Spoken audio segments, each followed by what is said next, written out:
Hi everyone, and welcome back to my channel.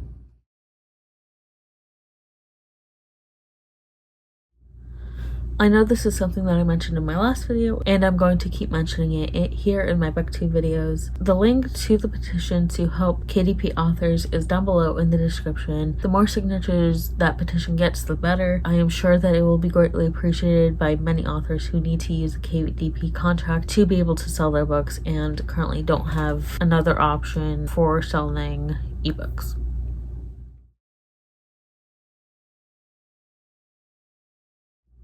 Before I get into the topic of this video, let's get into my current reads. First up is Daughter of the Pirate King by Trisha Levenseller. I'm also reading The Lord of the Rings by J.R.R. Tolkien. I took off the dust jacket for this edition because the dust jacket is really beaten up. I'm currently in The Two Towers, and on Goodreads and Storygraph, I am counting this as two separate reads, both as The Lord of the Rings and as The Two Towers. And once I start Return of the King, I will also be counting The Return of the King. And then I'm also listening to The Little Princess by Frances Hodgson Burnett. And I'm listening to one of the Audible editions of the book, and this was one of my childhood reads, and something that I've been trying to do is revisit some of my childhood reads and reread them, see if I still enjoy them or if that was just childhood reader me. And then the fifth and final book on my currently reading pile is Spare by Prince Harry. I am about 2 chapters into it. So far it's really interesting, and I think it definitely is very thought-provoking, but I don't think I'm far enough into it to really have a solid opinion about this.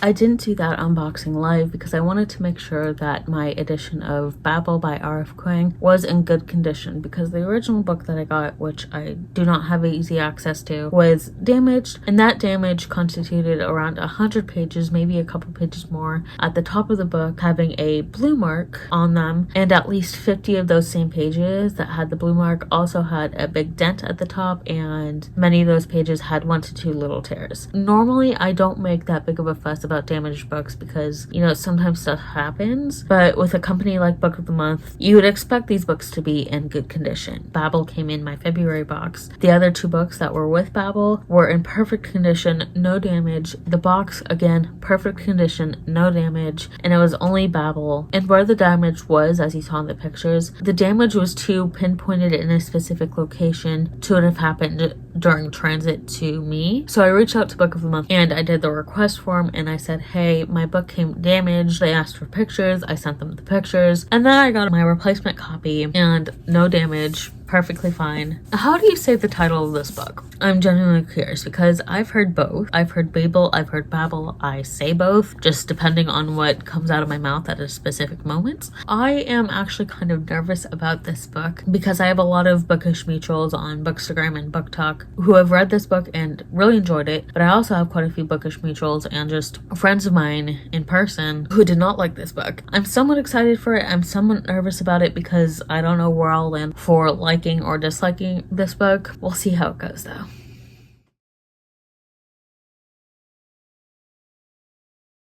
My March 2023 Book of the Month box is here, and we're gonna open it. I don't think I've ever done an official unboxing video for YouTube.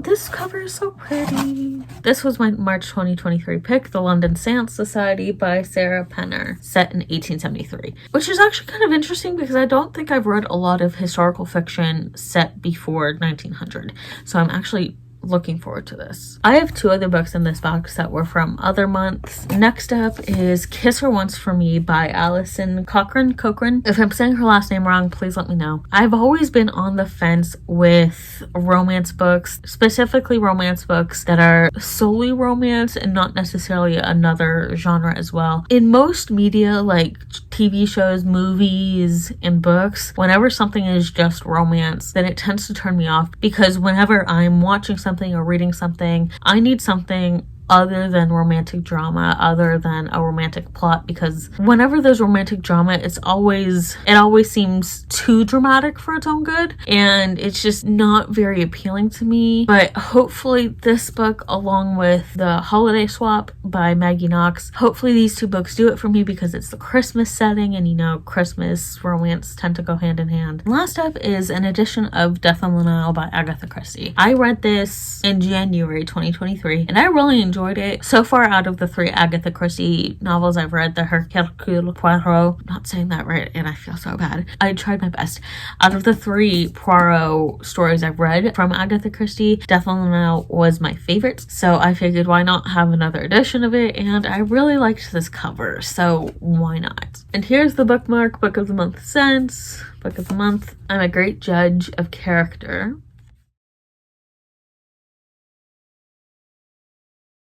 This is how I've set up my Book of the Month books. They're color coordinated. I don't have any red ones or any other colors quite yet. We're gonna get there. The hardback of the London Seance Society without the dust jacket. And then here is Kiss Her Once for Me. And then Death on the Nile. This one is actually my favorite one so far, because I feel like it just fits so well with what Death on the Nile is.